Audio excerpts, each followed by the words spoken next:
Bienvenidos a Lo Simple No Vale. Vuelvo a tener el placer de contar con Jesús Manuel Pérez Triana, analista de seguridad y defensa. ¿Qué tal estás? Pues encantado de estar de vuelta en tu canal.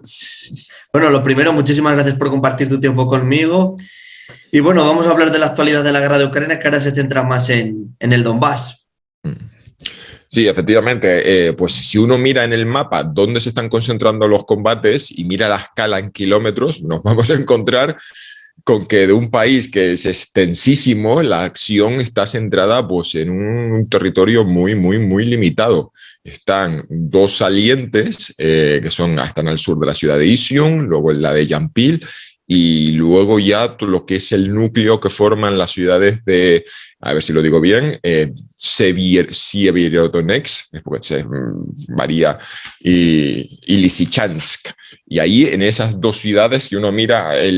digamos que es el extremo más oriental en el que están las fuerzas ucranianas y que los rusos están intentando embolsar, o sea que ya no, y una de ellas tiene 100.000 habitantes y otra 50.000, o sea que hemos pasado de combate por la capital del país y por la segunda ciudad, Kharkiv, que estamos hablando de millones de habitantes, a ciudades de 100.000, 50.000, y creo que lo tenía, no sé si tengo por aquí la libertad, porque el otro día estuve viendo las dimensiones y estamos hablando incluso de localidades como Popasna, que son de 20.000 habitantes, o sea que la verdad que esto es un poco complicado, el que no esté familiarizado con la geografía ucraniana, de soltar nombres, porque ya no es Odessa, Gerson, Chernihiv, Sumy, Kiev, Kharkiv. Ahora estamos hablando ya de localidades muy pequeñas. ¿Crees que se va a enquistar durante mucho periodo la guerra en esos puntos? Bueno, la verdad es que yo mirando el mapa, la cuestión es que tengo la sensación de que lo que va a ser el frente se va a ir los frentes se van a ir estabilizando a lo largo de accidentes geográficos, es decir, el río Donetsk se ha convertido en la barrera más o menos donde yo creo que se va en la zona precisamente que le da el nombre a la cuenca del Donbass. Bueno, uno de los afluentes del río del Donetsk, y da la sensación de que, por ejemplo, Sievierodonetsk está al otro lado del río y entonces los ucranianos tienen problemas para defenderlo y luego los rusos han intentado cruzarlo. Entonces, de aquí a unas semanas yo veremos que tengo la sensación de que se van a consolidar los frentes allí donde los ucranianos se puedan atrincherar mejor a un lado del río. Los rusos parece que han tenido problemas en cruzarlo por otro lado y más o menos si uno mira el río desde Kharkiv y luego la cuenca del Don, da la sensación de que los frentes se van a estabilizar y esto nos lleva entonces a una guerra enquistada que se parece mucho a lo que está sucediendo también en el sur del país, en toda la zona de Gerson, donde pues nos llegan noticias de un intento de ataque a una aldea, a un pueblo, cae una pequeña aldea, pero no hay rupturas del frente, no hay grandes cabalgadas mecanizadas, descontando también que los ucranianos, según un portavoz, todos estos materiales occidentales que han llegado en las últimas semanas, hay que pasar por un proceso de formación de tropas, están reorganizando nuevas unidades y un asesor presidencial de Ucrania decía que ellos calculaban que para julio iban a poder lanzar una ofensiva considerable. Entonces, la verdad que yo tengo la sensación de que vamos a ese camino, a un conflicto de líneas muy estáticas que la verdad que no sé qué solución va a tener eso, porque ninguno de los dos bandos parece que tenga un incentivo para ir a la mesa de negociaciones. O sea, irán a la mesa de negociaciones cuando consideren que seguir la guerra les resulta más perjudicial que continuarla. Y como por un lado los ucranianos tienen la percepción de que es cuestión de tiempo de que puedan retomar la iniciativa y por el lado ruso no hay ningún resultado como diríamos, que puedan presentar como una victoria, pues los dos tienen un incentivo para continuar. Los rusos para conseguir una victoria que puedan presentar ante su opinión pública, sobre todo, bueno, el Kremlin, no los rusos en general, sino el liderazgo ruso, que puedan considerar y que puedan ir a una mesa de negociaciones con una posición de fuerza y viceversa. Los ucranianos que consideran que todavía tienen tropas suficientes, tienen hombres, recursos humanos a los que si forman y dotan con el armamento que están recibiendo de Occidente, pueden todavía en los próximos meses lanzar contraofensivas. Entonces esto se prolongará porque no ningún bando está interesado en la paz y porque las posiciones se van a hacer muy estáticas.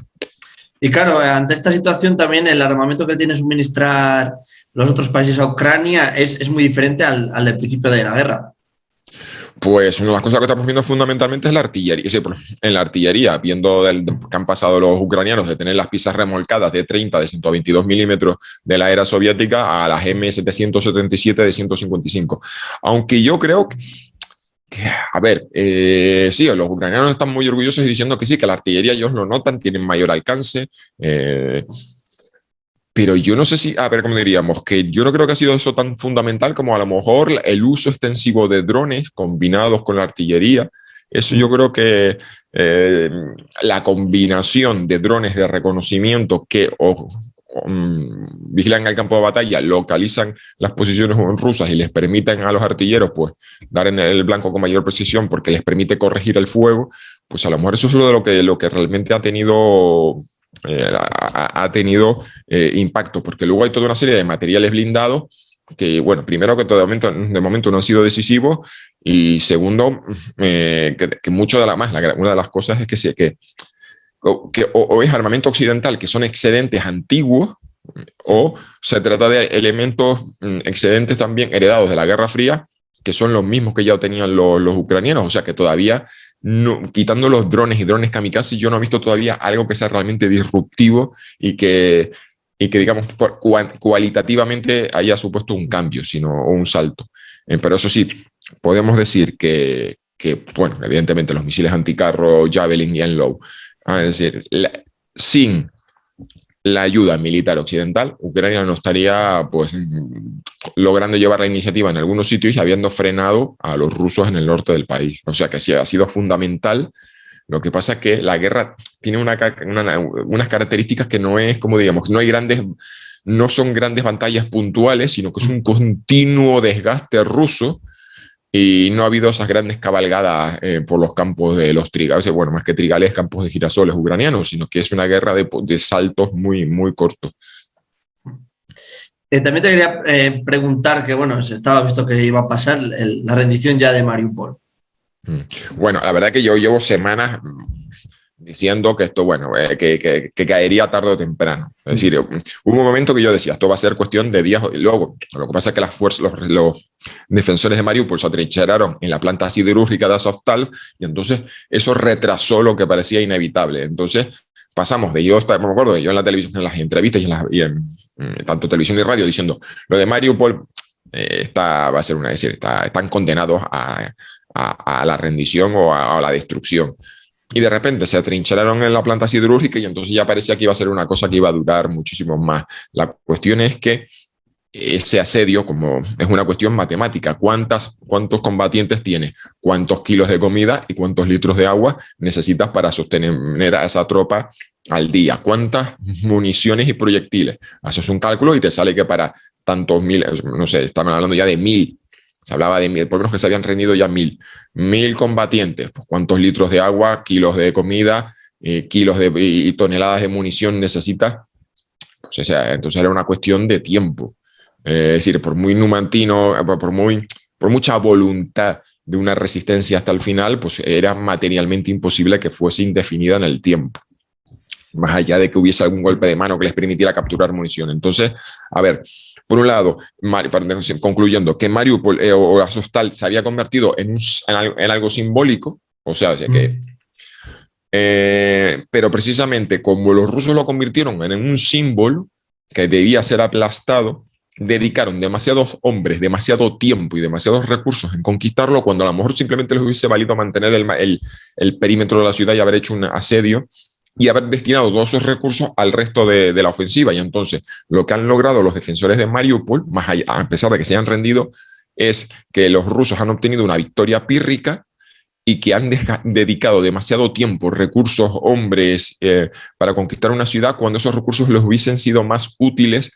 en algún otro lugar del sur del país. Entonces, la conclusión es que lo que los ucranianos consideran la hazaña de los resistentes, los defensores de Mariupol, es haber ganado tiempo para el resto de defensores del país. Bueno, también hemos visto cómo en estos días han juzgado a un soldado ruso por crímenes de guerra y los ha reconocido. ¿Qué te parece este hecho? Pues la verdad que, bueno, es curioso que en medio de la locura de la guerra y de los desastres de la guerra hayan juzgado a un soldado ruso por el asesinato de un civil. que, a ver, que en esto no quiero decir que el horror de una muerte tenga menos importancia porque se queda sepultada bajo las cifras horribles, pero bueno, es curioso que me parece que el primer caso ha sido por un asesinato puntual. Evidentísimamente,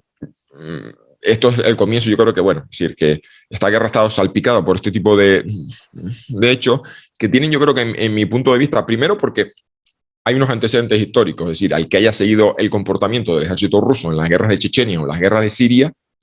sabe que el ejército ruso, pues, en fin, no, es el reflejo de un país que no es, cuando un país no es democrático, las fuerzas armadas de un país son el reflejo de la sociedad a la que pertenece. La sociedad rusa no es democrática, la sociedad rusa no hay imperio de la ley, no hay rendición de cuentas, hay una cierta impunidad de los servicios de seguridad y por tanto los militares pues, son el reflejo de esa sociedad. Y ya teníamos antecedentes, es decir, esto no...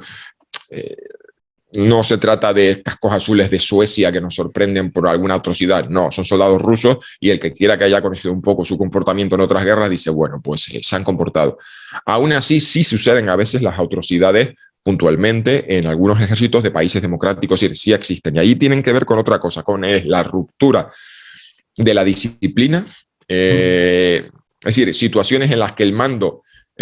unidades quedan aisladas del resto, es decir, que no están supervisadas por sus sí. superiores. Dos, están en una situación muy comprometida en el que, por ejemplo, hemos visto que los soldados rusos entraron por el norte de Ucrania, llegaron a Kiev y allí vieron, la ofensiva se quedó atascada y fueron machacados por drones, por artillería, por fuerzas especiales.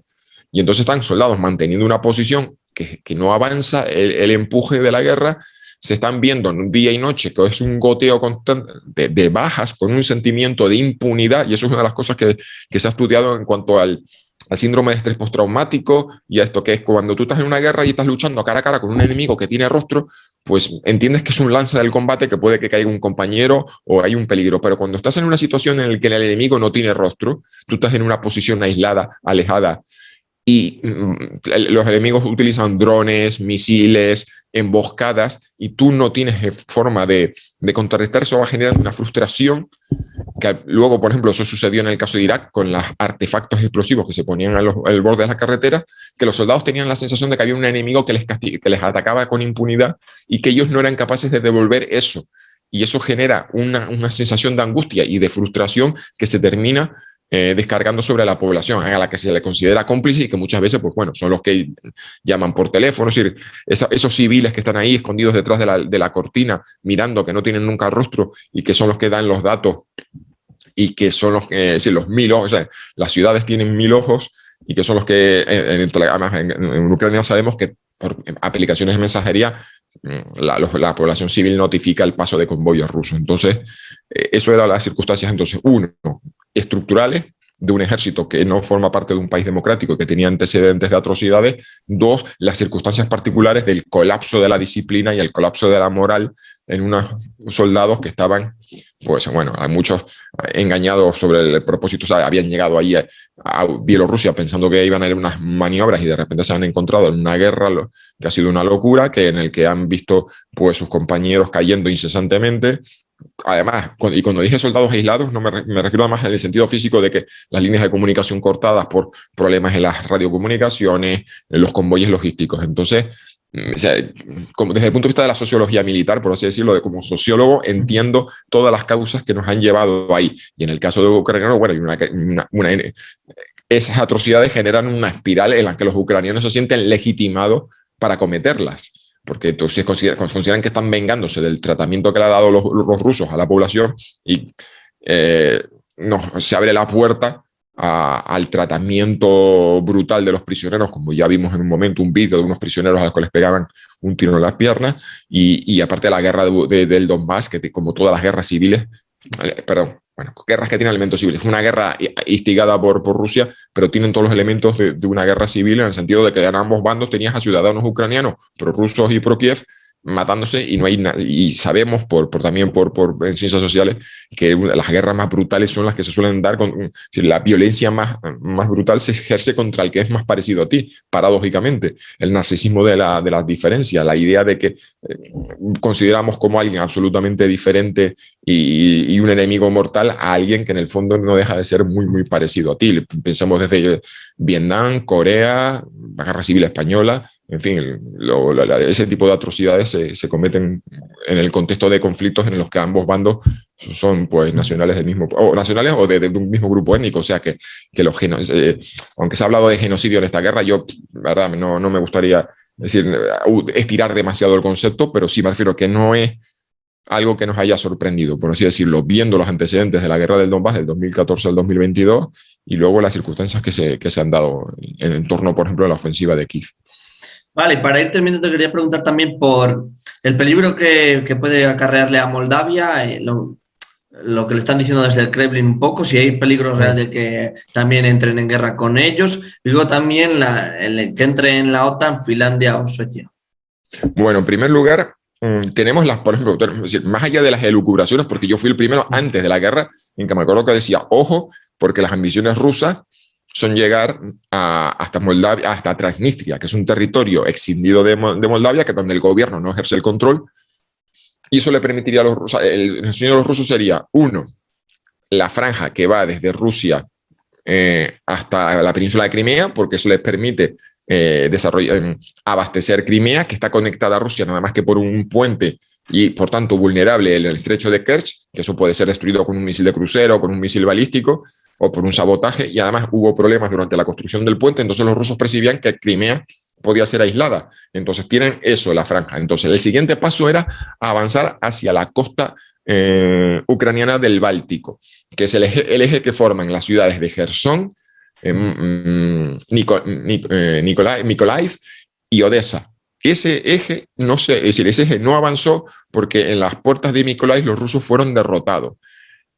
Y no solo eso, sino que fueron rechazados y luego los ucranianos los empujaron de vuelta hacia el punto de partida hasta Gerson, que es la única capital de provincia ucraniana en manos rusas. Entonces, llegar a Moldavia es como el premio final de avanzar Gerson, Mykolaiv, Odessa. ¿Y qué pasa? Que pues, se han quedado por el camino. Entonces, de momento, esos sueños de llegar hasta Transnistria, por otro lado, por cierto, que yo digo que son elucubraciones sobre los objetivos, pero luego tenemos las palabras de un general vicecomandante del Distrito Militar Central ruso que decía que ellos querían llegar hasta Transnistria y además porque eso les permitía cortar la salida de Ucrania al mar. O sea, si Ucrania perdiese los puertos de Mykolaiv y de Odessa, pues se quedaría sin salida al mar y se quedaría nada más con dos puertos importantes por los que salen las exportaciones ucranianas. Y en economía se sabe que el desarrollo económico de los países aislados que no tienen salida al mar es inferior, con excepciones como el caso de Suiza o Luxemburgo. Pero vamos, que ese objetivo de llegar a Transnistria tenía una doble variante. Una es el llegar a conectar toda una serie de zonas donde hay una población ruso parlante o étnicamente rusa importante, y dos, cortar, cercenar el acceso de Ucrania al mar. Entonces, de momento eso no está sobre la mesa porque los rusos no consiguieron avanzar más allá de Gerson, o no, se quedaron a las puertas de Mykolaiv. Y dos, luego había una posibilidad de que hubiese un asalto anfibio en la zona sur, en la provincia, en el Oblast de Odessa. Hay una zona del país de Ucrania que está conectada con el resto del país solo por un puente que fue atacado con misiles balísticos rusos, o misiles de crucero, la verdad que no sabría, pero bueno, que es una zona del país donde hay un río enorme y entonces es una zona que forma... una zona que por la geografía está solo conectado al resto del país por un puente. Entonces parecía que la jugada rusa podría ser cortar ese puente y desembarcar ahí tropas, pero con el hundimiento del crucero Moscú,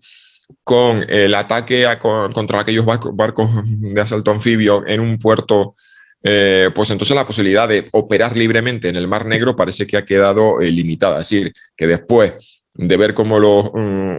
ucranianos conseguían con un misil de diseño local hundir un buque, parece que lo de acercar los buques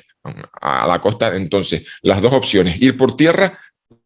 fue descartado de momento, y por dos, un asalto anfibio que les permitiese desembarcar en el sur de Ucrania y ahí llegar a Transnistria tampoco. Entonces,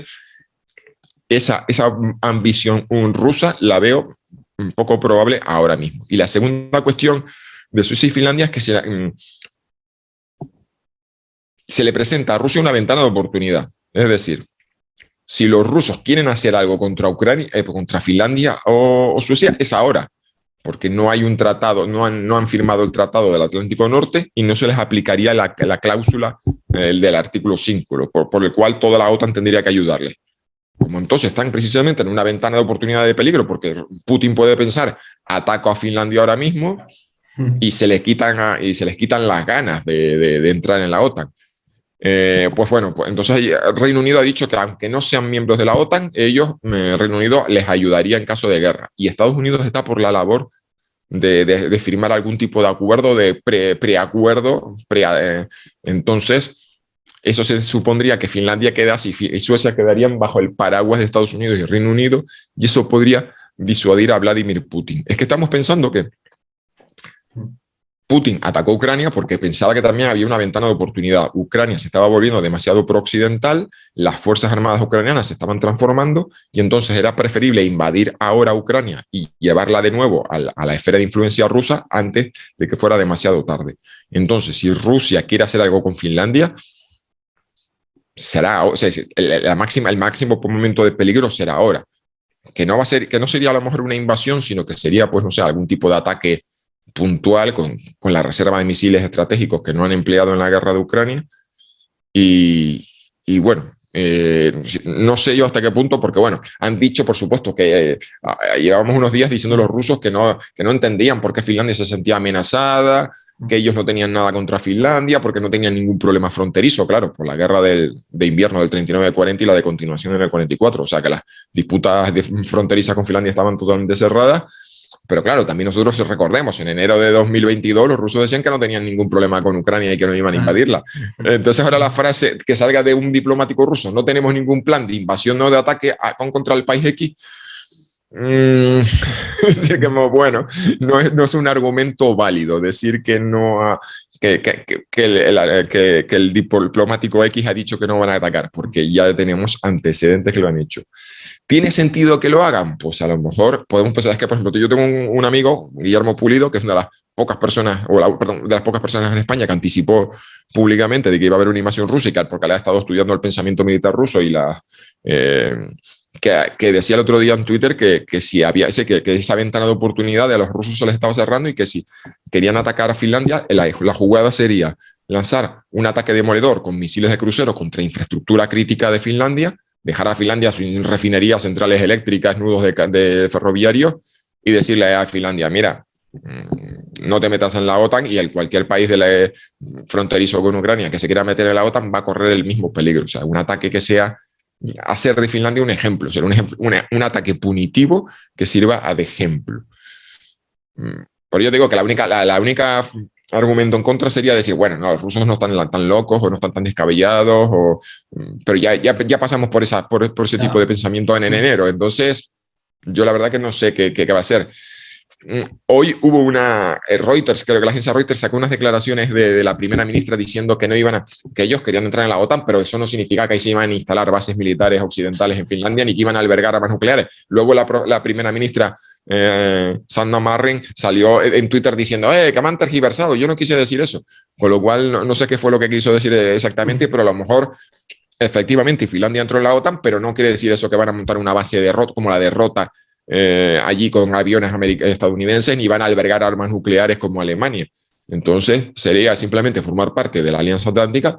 pero no cambiar para nada el panorama, los equilibrios geoestratégicos, los equilibrios militares, no, geoestratégicos sí, pero militares no. Y entonces a lo mejor simplemente no pase nada. Es decir, que yo aventurarme a qué va a hacer Putin, pues la verdad que después de la experiencia de la guerra de Ucrania me parece que es como un poco aventurado decir, no, esto no tiene sentido, claro, no tiene sentido para nuestra lógica. Claro. Y hago una reflexión final, un comentario final, y es que hay que tener mucho cuidado de decir Putin está loco o es un demente o es un psicópata sanguinario, porque hay gente que parece que intenta aplicar nuestra lógica a la de Vladimir Putin y como no la entiende dice, es que está loco. No, es decir, las cosas que hace Putin son coherentes desde un punto de vista ruso, que a lo mejor a nosotros nos parecen delirantes, pero ellos pueden pensar que la expansión de la OTAN y que multiplica por 2 el tamaño de las fronteras de Rusia y la OTAN, si uno suma los kilómetros de frontera que tenía Noruega, Estonia, Letonia y Lituania y Polonia, en los enclaves de Kaliningrado, es decir, cuando digo Polonia me refiero que no tiene frontera directa con la Rusia continental, pero sí el enclave de Kaliningrado. Bueno, pues cuando uno sumaba todos esos kilómetros de frontera, nos salían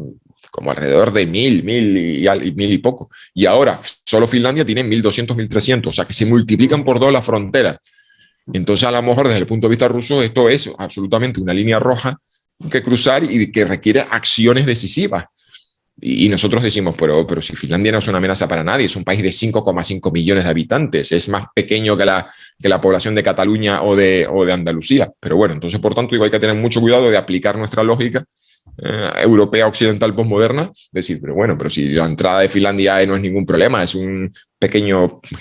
un enano demográfico al lado de Rusia y es un enano económico al lado de Rusia. Y los rusos, en cambio, desde su perspectiva, estén saltándole las alarmas y vean que sea una situación que requiere una acción decisiva. Entonces yo por ahí ya no me mojo, yo no me atrevo a decir que lo que va a hacer Vladimir Putin, pero que si lo hiciera tendríamos que entender por qué lo ha hecho, porque para ellos esas son unas líneas rojas inasumibles. Bueno, pues Jesús Manuel, no sé si quieres añadir alguna cosilla más.